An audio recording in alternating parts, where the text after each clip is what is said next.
काँग्रेस आमदार अमित देशमुखांच्या परभणीतल्या साखर कारखान्याबाहेर शेतकऱ्यांचं आंदोलन सुरू आहे। उसाला 3000 रुपये भाव मिळावा यासाठी 3 दिवसापासून ठिय्या आहे।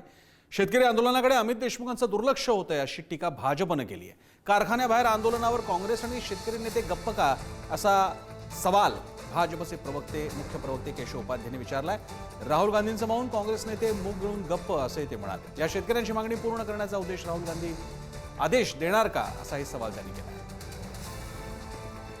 परभणी जिल्ह्यातील 21 शुगर फॅक्टरीमध्ये जी काँग्रेसचे आमदार अमित देशमुख यांच्या मालकीची आहे, तिथे शेतकरी 3000 रुपये भाव मिळावा म्हणून गेले 3 दिवस ठाण मांडून बसलेत। रात्रभर थंडीत कुडकुडतायत। शेतकरी हिताचे गप्पा मारणारे दिल्लीत शेतकरी आंदोलनाच्या वेळी अत्यंत आक्रमकपणे त्यांच्या समर्थनासाठी पुढे येणारे काँग्रेस आणि काँग्रेसचे नेते आज अमित देशमुख यांच्या कारखान्याच्या गेटवर जे शेतकरी बसलेत त्यांच्याकडे बघायला तयार नाहीत।